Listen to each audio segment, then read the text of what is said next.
नमस्कार, स्वागत है आपका हमारे चैनल में। मैं रानी गुप्ता आपके साथ। बड़ी खबर सामने आ रही है महाराष्ट्र से। आपको बता दें कि महाराष्ट्र सरकार में शिंदे फडणवीस की जोड़ी ने एक बड़ा फैसला लिया है। इसी के साथ ही आपको बता दें कि बीएमसी में कोविड टाइम में जो बड़ा घोटाला हुआ है, करीब 12,000 करोड़ का ये घोटाला है, इसको लेकर के अब जांच के आदेश दे दिए गए हैं। बता दें कि सीएजी को ये जांच के आदेश दिए गए हैं महाराष्ट्र सरकार की ओर से। इसी के साथ ही ये उद्धव ठाकरे और उनके गुट के लिए बड़ा झटका माना जा रहा है, क्योंकि देखने को मिला था कि महाविकास आघाड़ी की सरकार महाराष्ट्र में थी और इसी दौरान कोविड के समय में इस बड़े घोटाले को अंजाम दिया गया, जिससे कि सीधे तौर पर उद्धव ठाकरे के कार्यकाल पर सवाल उठते हुए दिखाई दे रहे हैं और उनके लिए नई मुसीबत सामने खड़ी हो चुकी है।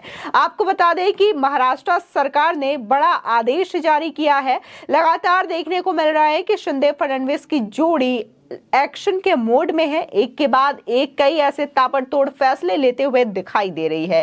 इसी के साथ ही महाराष्ट्र सरकार ने बीएमसी के पिछले 2 सालों कामकाज की सीएजी से जांच कराने का आदेश जारी कर दिया है। दरअसल बीते 2 सालों में राज्य में उद्धव ठाकरे की सरकार थी और बीएमसी में भी शिवसेना की सत्ता थी।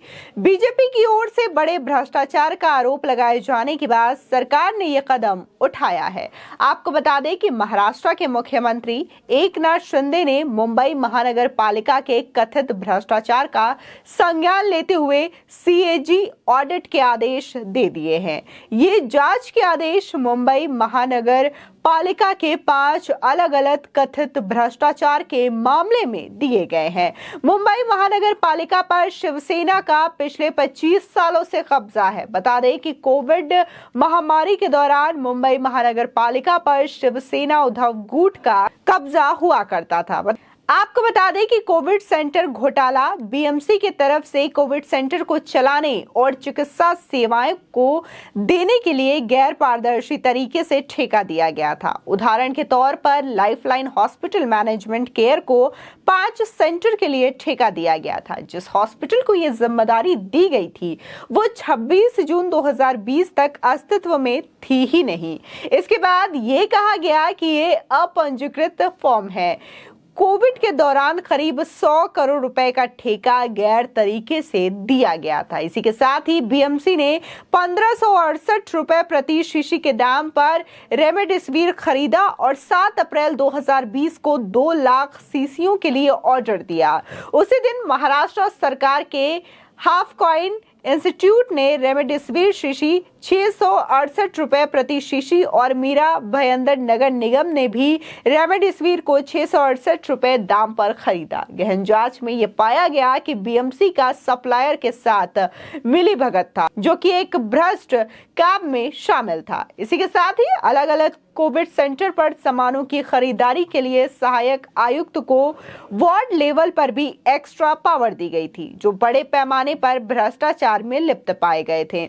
बता दें कि कोविड सेंटर के निर्माण के लिए जिस तरीके से ठेके दिए गए उसका भी स्पेशल ऑडिट किए जाने की जरूरत है। इसी के साथ ही मुंबई महानगर पालिका यानी कि बीएमसी ने निशाल्प रियलिटी यानी कि अल्पेश अजमेरा से एकसार दहिसर में जमीन खरीदी और 359 करोड़ रुपए का भुगतान किया। फिर बाद में ये देखा गया कि अल्पेश अजमेरा ने वही जमीन मस्कोहेंस परिवार के 2.55 करोड़ रुपए में खरीदी। इस जमीन की खरीद को लेकर कई नगर आयुक्तों ने कड़ा विरोध किया था। बिल्डर ने कोर्ट में जाकर 900 करोड़ रुपए की मांग की थी। ये एमसीजीएम के सबसे बड़े घोटाले में से एक माना जाता है, जिसका विस्तार से जांच किए जाने की जरूरत है। इसी के साथ ही मनीष राधाकृष्ण वलंजू ने अपने एरिया कुड़ला एल वॉट का ठेका जिन health diagnostic private limited company को दिया था। यह कंपनी उनके पिता राधाकृष्ण बालकृष्ण वलजू के साथ जुड़ी हुई थी।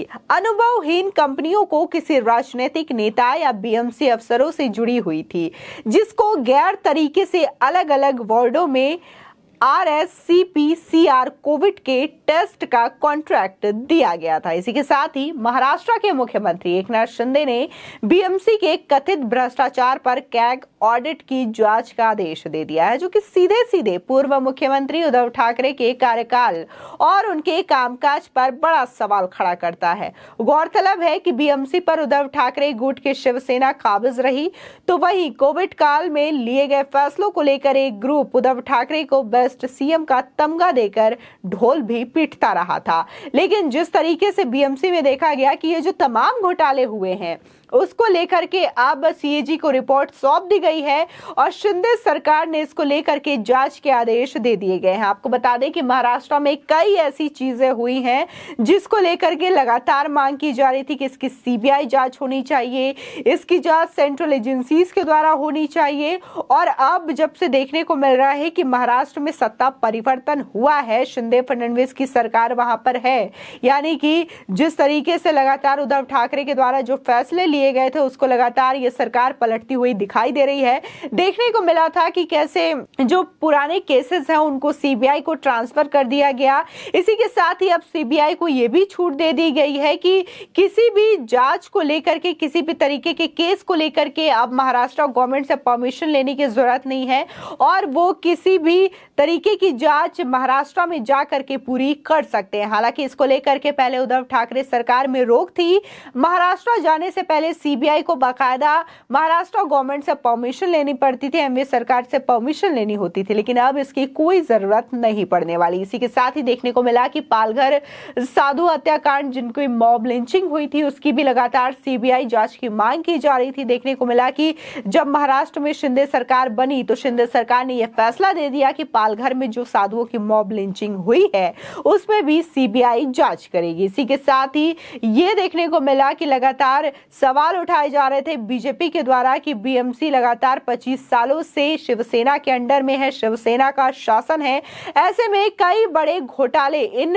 2 सालों में अंजाम दिए गए हैं। 2 सालों में खासकर कोविड के टाइम पर बड़े घोटाले माने गए हैं। 12,000 करोड़ रुपए का बड़ा घोटाला सामने आया था।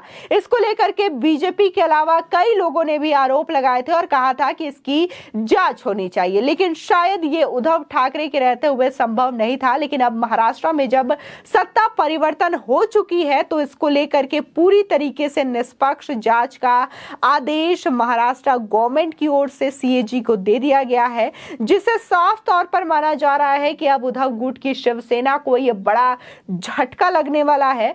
लगातार देखने को मिल रहा है कि एमवीए सरकार में जो मंत्री रहे हैं वो इस वक्त जेल में है, चाहे हम अनिल देशमुख की करें, नवाब मलिक की करें, संजय राउत की करें, ये तमाम लोग इस वक्त जेल में मौजूद है। और अब देखने को मिल रहा है कि कहीं ना कहीं जो रडार है वो अब उद्धव ठाकरे पर भी कसती हुई दिखाई दे रही है और ये जांच सीधे तौर पर उद्धव ठाकरे के कार्यकाल पर सवाल उठाता है। ऐसे में ये उद्धव ठाकरे के लिए किसी बड़ी मुसीबत और किसी बड़े झटके से कम नहीं है। फिलहाल आपकी इस खबर पर क्या राय है, हमारे कमेंट सेक्शन में जरूर बताएं। आगे की और भी अपडेट के लिए चैनल को सब्सक्राइब करना ना भूलें।